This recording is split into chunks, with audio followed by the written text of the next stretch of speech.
Okay, so I'm gonna call on Isis and Estrella to tell us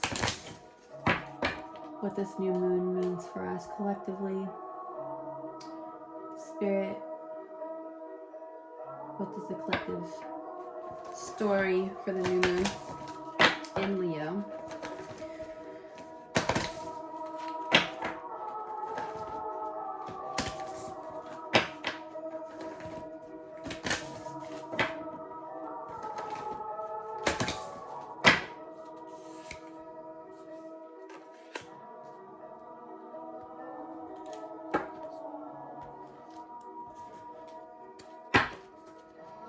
What is the story for the new moon in Leo for the collective?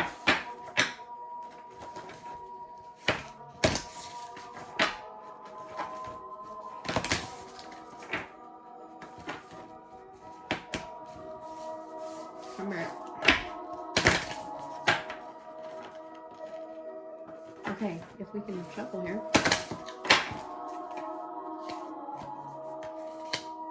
Venus and Virgo.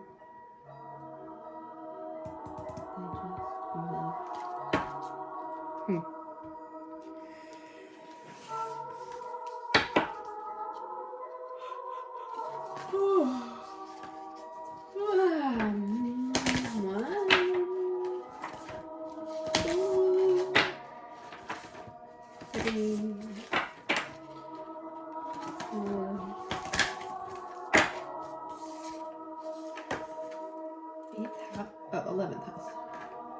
Community. Digest beloved community. What does that mean? What does that mean? Wait, can you guys see these? I don't know.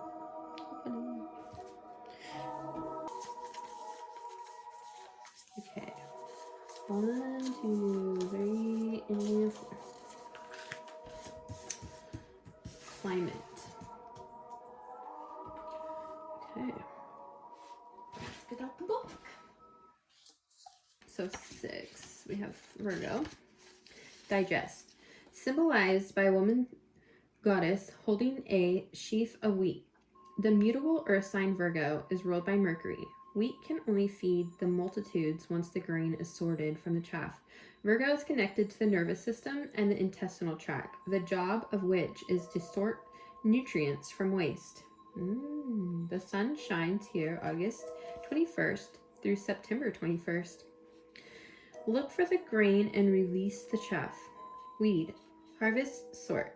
Something in this situation needs to be sorted, edited, and reorganized in order to bring in its harvest. Whether you are asking about a relationship, a work project, or the culture in which you work, Virgo wants you to be specific, sort and release a habit, not a person, and change how you interact, but not necessarily with whom you interact. Examine the situation for the patterns that need to be released and composted, and what seeds need to be saved for another time. This is interesting because this sounds a lot like the South Node that I was just reading. Like sifting through the junk pile, it said. Like, and taking what, the good from the bad. What seeds need to be saved for another time or planted for the next season. Rather than focusing on faults, appreciate what is valuable about each interaction, opportunity, and person. Okay, so it's like, I get it. It's saying instead of we're having to learn, okay, during this new moon, it's not one specific thing. It's definitely about what you make it, right? Okay, so we're having to make the choice, okay? We have to consciously make the choice to take the positive out of all of the negative and plant something good, right? Like flowers grow in right? Manure. So taking the positive and using like I said, using the manure as the stepping stone, as the fertilizer, right? And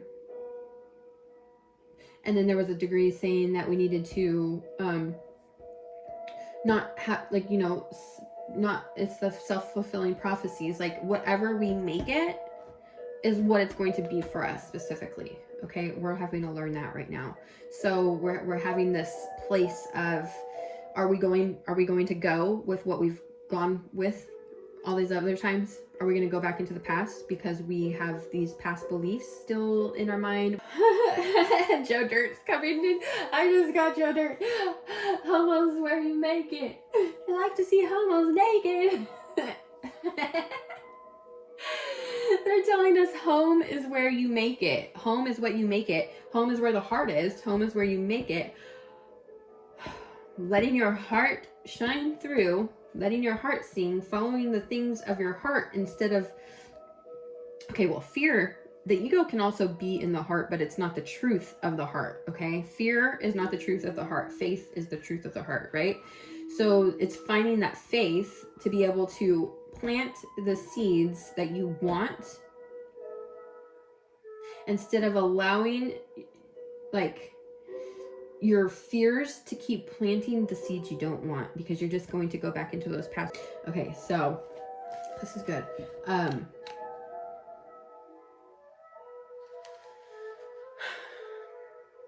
Truly absorb the worth and wonder and be healed thereby. It may be time to take an introspective break and work on your self-care routine. Look at your diet and health habits to see where needs improvement. Absorb vitality. Challenge. If you just weed the garden, oh, there's something I was going to say. It's telling us to focus on the solution, not the problem. Okay, because we have identified the problem already. But if all we do is focus on that problem, the solution can't come. Okay, that's not how the solution comes, because what you focus on grows, right? Yes, identifying the problem is necessary. Okay, but once you identify the problem, it's time to ask for the solutions. Ask God, ask, your inner self, whatever you want to call it, ask for the solutions and allow for the answers to come in, because the ego, fear, and all those doubts and stuff like that's going to block the messages from coming in.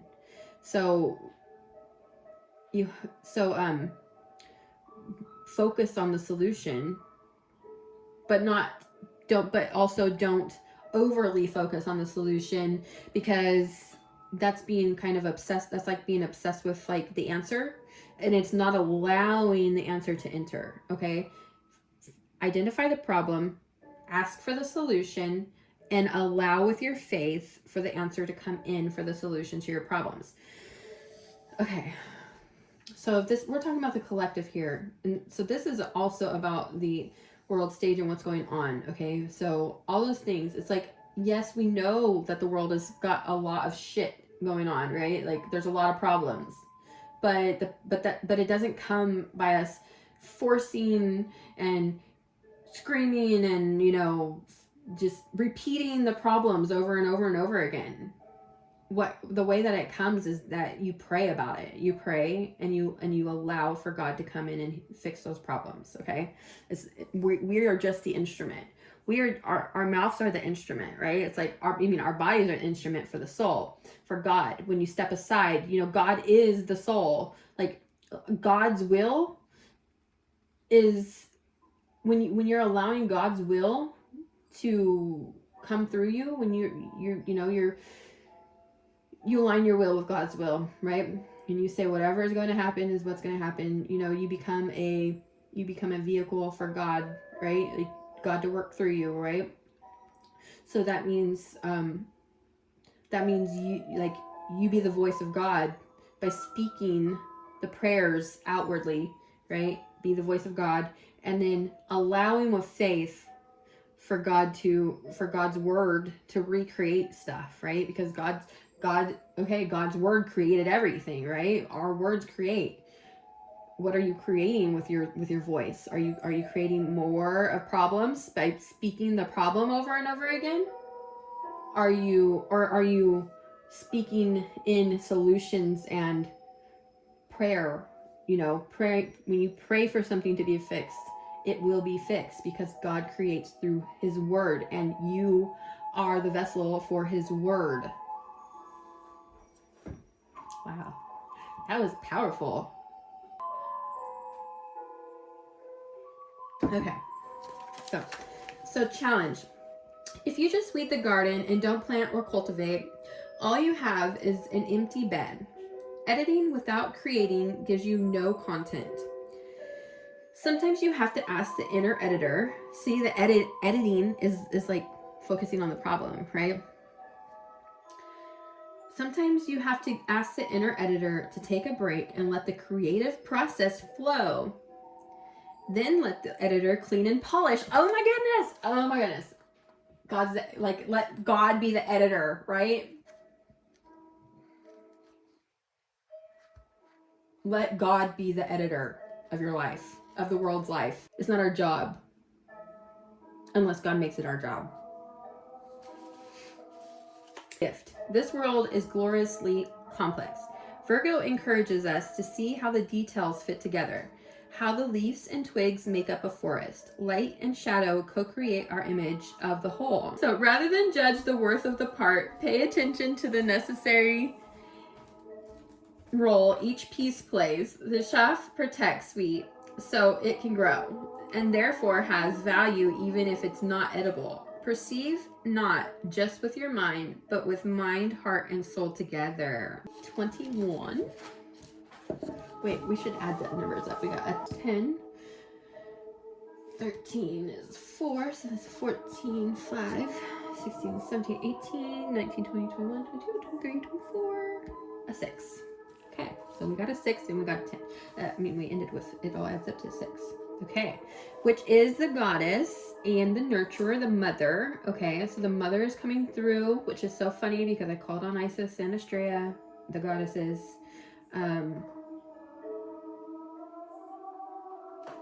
Okay, and we got Virgo and Venus. Okay, so yes, the goddesses are coming through. The mother is coming through to nurture us.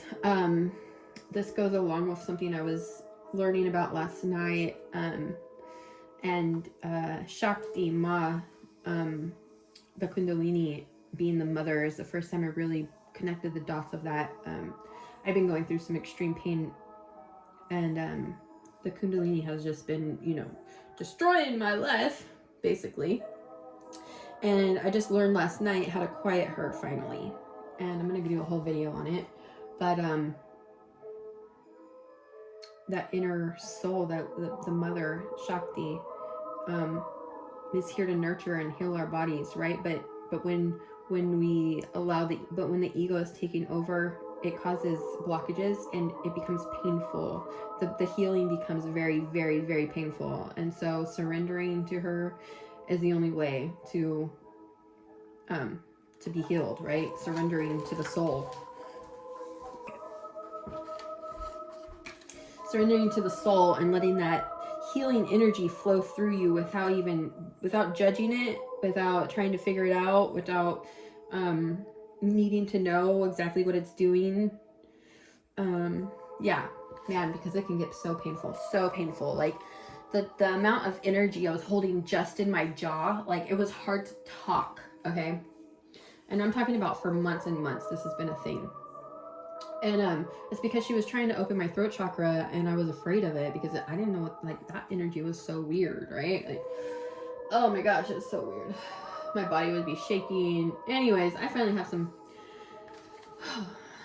surrendered to her. And when I go into this place of surrendering to her, my body literally moves by itself, like back and forth. Venus, beloved. Venus symbolizes your heart, romance, and the creative process. It's what attracts you, what you value, and how you value yourself. Venus is inside Earth's orbit and takes 224.7 Earth days to complete the journey. Venus rules Taurus and Libra and can be only in the same sign as the Sun or in the two signs on either side. Venus is one of the two planets who appear to rotate backward, an apt symbol for your heart's unique path.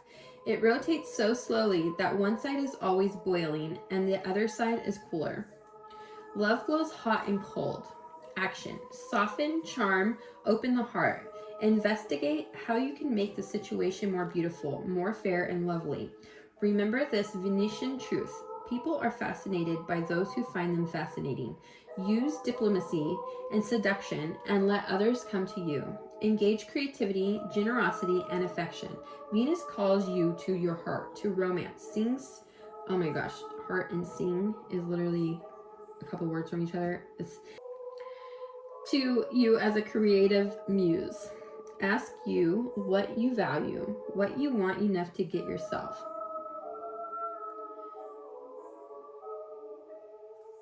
See, this is finding what makes your heart sing. This is what heals you. Giving in to those things that make your heart sing. It's dancing, singing, playing, creating something. Whatever it is, whatever it is. Going into nature. Nature is the heart chakra, right? Like, what is it? What makes you want to jump up and do it right now? What you value, what you want enough to get yourself in trouble. What would you get yourself in trouble for? Interesting. Come to know your heart. Know what you're passionate about and when you stir other people's passions. When your heart hurts, you can express the higher notes of Venus through acts of compassion, affection, or creativity. All become medicine for your sore heart. Pull out the art supplies and paint how you feel. Rescue a puppy. Help a person who needs loving kindness even more than you do. Challenge. Emotions run strong and passions are intense. Be wary of crimes of passion. Love addiction, or looking for love in material things. If you're fascinated by the superficial aspects of Venus, you can get caught up in appearance or become blind in love. Look deeper. Gift. Venus encourages a loving heart. To heal your own heart and become a Venetian beacon to the world around you, develop what the Buddhists refer to as Maitri, loving kindness, benevolence, friendliness, and active interest in others' well-being. On the other hand, if you're a people pleaser and you've been sacrificing yourself to take care of others, it's time for self-nurturing, okay? It's time to nurture yourself. This is for self-service, okay? And finding the balance between the two, okay? With Libra. So finding the balance between the two. We got 11th house, which is Aquarius. Community. In your chart, we're a village map. If your chart were a village map, the 11th house would be the community center with rooms for small meetings and great gatherings, also serving the town council or state senate. The 11th house is a place to meet old friends and make new ones, and a place to work as a team. Share a song and collaborate for the common good. It includes all our collective experiences, meetings, circles, protests, marches, group meditations, sobriety meetings, social gatherings, and teamwork. Action. Look for the answer to your question among your social circles, spiritual circles, and work cohorts. Enjoy your posse. At work, think about how to put together a dream team with complementary skills and mutual respect for one another. Contemplate how to make meetings nimble and dynamic, exciting and efficient. Notice how you are affected by group mindsets, the psychic milieu you share with this circle. If you like what you become in their presence, engage. If you're feeling lonely, join a group with a shared interest and look around you to see who's with you. If you're in spiritual pain, find a circle in which you can pray, explore rituals, or practice Reiki together. If you are having trouble meditating, consider practicing at a Zen center or with another group that allows you to tap into a meditative collective mindset. To improve your love life, consider deepening your friendships first. Take the pressure off a romantic relationship and allow it to unfold organically by building a stable circle of friends who meet your needs. If you are honest about what you're looking for, your friends may be able to connect you with a possible partner. In an ongoing relationship, romance may be lovely, but for this question, you need to deepen the friendship between you and your partner and build trust through shared experiences. Challenge. Group mindsets can take you places you don't want to go or allow you to avoid the work of one-on-one intimacy. Think for yourself. Interesting. So this is interesting because this is literally a collective reading. So we are really having this, for me, this is like nurturing our own inner heart, finding what makes us happy, finding what our heart tells us to do, not doing what the world says we need to do, and not allowing others, the collective hive mindset, to influence what timeline we step into. We don't want to take the, trust me, we don't want the collective mindset to be the timeline we step into, okay? We want to create our own new timeline, our own new world, okay? As a challenge, as a gift, healthy community and strong teams are made up of a wonderful bouquet of unique individuals. Okay, so really, it's like we're, finding your soul fam, your, the people who can help you. Allowing people to help you is a big thing. You have to give to receive, and you have to receive to give. You have to know how to receive if you want to give. You have to know how to receive. If you want to receive from the universe, you have to know how to receive from others, right? Like, diamond crystalline light body. It's a panda. You'll invite you it's a panda. to make your way into a comfortable My daughter just brought in a picture of her panda. Either seated or lying You should down. look into the meaning of the panda. Let me see. Can I show it? Yeah? At any point, while listening, words begin to fall into the background of your mind. A light body activation just came on too. And all Very nice, Bella. Good job. So I took a moment to go and make myself some matcha. It's actually mushroom matcha, so it's got all the good mushroom stuff in it. I buy it from the brand Dose. I really like them. And there is cacao. I put cacao in there. Cacao and matcha are heart opening. Ceremonial grade is the one that they use for them in that brand too. So I like that. I thought it went pretty good with my reading with the heart chakra and the nurturing and the mother and all that stuff. The panda symbolizes luck and peace. It's a spirit animal that brings both gentleness and power, teaches you the importance of patience, and helps you always keep a positive attitude. Good humor and tenderness are among the meanings most often associated with the pandas. It has affinities with bear energy. I mean, mama bear, okay?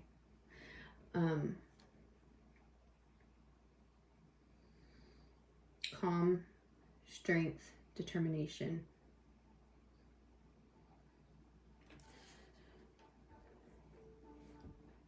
Wisdom, discipline, flexibility. They're sensitive and emotional, yet easygoing and approachable. And that is what the Divine Mother, that's what the Shakti Ma, the mother within, the spiritual mother, right? She's the Divine Mother. She's, when I told you, she's like, it hurts when we're not listening to her. It hurts when we're not surrendering to her. That's her strong love, because what she's really trying to do is make you surrender your ego, because she knows that it's hurting you, right? Your ego's hurting you. So when you ignore her call to surrender, it hurts. Okay, the planets are always moving through time and space, always spinning around us. When those planets form geometric relationships to one another, they create transits, the astrological weather conditions of the day that affect us all. When a moving planet forms a geometric relationship to a planet in your natal chart, that transiting planet can act like a guest who enters your house, sits in your kitchen, or sprawls in your living room. It activates the part of your existence. If that transiting planet talks to your Mars, it activates your warrior nature and fight or flight response. If it talks to your moon, it initiates a story centered around your home, your family, and how you nurture yourself. Action. This situation is in flux, and the surrounding conditions are changing. Stay alert, aware, and be ready to respond to incoming dangers and opportunities. Some people are moving in, others are leaving. New opportunities open and old chapters close. Listen to the grapevine for changes in personal or economic conditions. You are not in control of these elements, but you can make the most of these changes and dance with fate. People that walk into your life now may be karmically important. Either the relationship will last a long time or may be short. pithy and teach you a valuable lesson. It can be helpful at this point to look at the transits in your natal chart. There is no volume control on this card's energy. Transits may trigger a small change in the personnel around you, or it can signal a shooting star that blazes across your life and turns your direction entirely. You have choices, though. Ask for grace and guidance when responding to the changing circumstances. Challenge. Wild cards are in play. You are not in control of who or what now brushes your life, and that can be scary. Gift. Even though life is an ever-moving circus, you do not control the people and events transit in your life. Know that you are in complete control of your response to the transit. Choose wisely. I think the message is loud and clear. Like, I don't even think I need to explain any further about those ones. Like, okay, Spirit, thank you. Thank you, Isis. Thank you, Estrella. Thank you, Mother Shakti. Let us know when to respond, how to respond, when to ignore. Let us be lovingly and strong at the same, lovingly strong, and make wise choices and nurture ourselves.